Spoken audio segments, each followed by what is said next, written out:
I'm going to read 3 short Reddit stories. 2 of them are 100% true. So which one is false? Story number 1. 3 cousins of mine, who are birth siblings, were adopted by my aunt and uncle 20 years ago. The oldest boy was 6 at the time, and the 2 younger sisters were 4. They had just moved into my aunt and uncle's house, and my aunt wanted to introduce them to some kids in the neighborhood, specifically the Cook family down the street.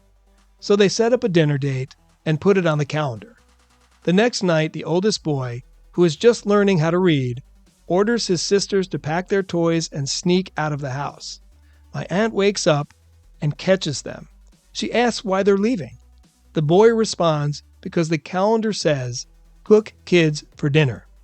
I can't imagine the fear 6-year-old me would have felt if my new mom had written that on the calendar. That was story 1. Okay. Story 2. Story number 2. When my best friend came out to me, before I could say anything, I projectile vomited. Not once, but twice. Right after she said the words, "I'm gay." Luckily, it didn't land on her, but it was pretty messy. She assumed this was me showing my disapproval and ran out of my house crying. After going to the doctor and learning that I had a severe stomach virus, I took meds and recovered within a few days. I called my best friend and explained to her that I was totally fine with her being gay and that I was just sick. I even showed her my meds. 2 years later, we're still best friends, and now we love to laugh about my projectile vomiting. Story 3. When I worked at the Salvation Army, we had a regular called Teresa, a bearded man who wore pink tights and would come in every day to see if we have Barbie dolls. One day, he came in very anxiously and asked for a razor. I told him we didn't have one, and he started twitching and saying, "I need a razor. Stop hiding them." When I tried to direct him to another store, he exploded and said, "I am a woman. This beard on my face is a disease. I need to get it off right now."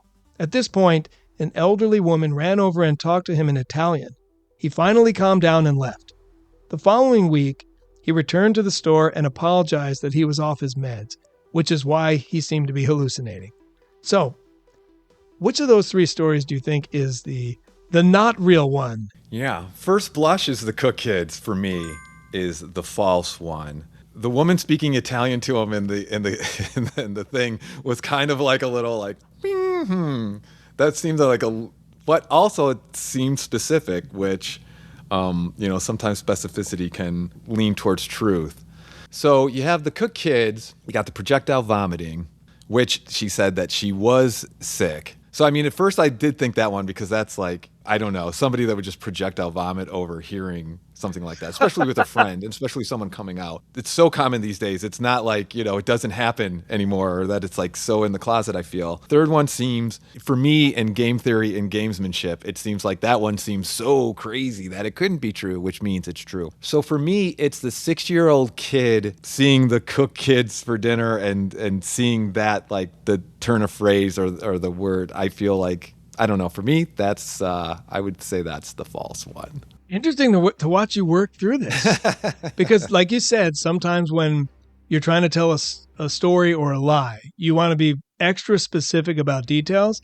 And the problem is sometimes when you go too specific, it becomes an obvious lie. Mm-hmm. When you're like, "Oh, it was a Thursday. And I think that was the day it rained." You just start getting into too many items. So it's a really good call on that one. But I will just tell you this, that third one allegedly is true, the one with the bearded man. So that one, even though it's specific, and I agree that that's one of the big suspicious ones, that one apparently is true. Again, it was the most colorful, I think, of the 3. So that's why I was like, you want to throw one in that's going to throw people off. Just for the record, the entire post of all 3 stories could be what they call karma farming, which is when people post stories or comments just so they will get voted up, which helps their Reddit cred. Engagement farming, karma farming, rage baiting. According to them, the one that's false is the vomiting story.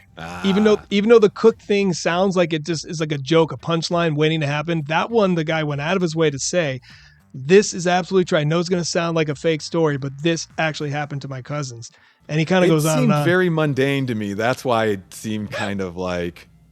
But yes, so projectile vomiting is the false one. Yes. I mean, the timing of that too. That's why, yes. Oh, yeah. But as a screenwriter, like you're looking for those moments to stitch together that seem like there's truth. You want to get people to buy into the premise, to really immerse themselves in the reality that you're creating as a writer. So you're right that specific details add depth to a story and believability to a story. But yet, like I said, when you're telling a lie, sometimes too many details add up, and it's like it's the old you're trying too hard. Their whole point was they were trying to, indicate the things that we were talking about. Like when you have too many details, does that tend to lean toward a lie? When you have timing details, like the moment this happened, or when you have something that seems like too comedic, like a setup, is that what's going to convince you? And in this particular case, any one of those things could have been the thing. It just, according to them, the one that wasn't true was the timing issue. It's just, that's why I thought it'd be funny to play that game with you. It was very fun and interesting to kind of hear the details and then like you said, process them through my lens or my point of view. Right. Like, what just seemed to stand out or what just seemed to be. And you did a good job. Even though I got it wrong. Thank you. We're gonna go.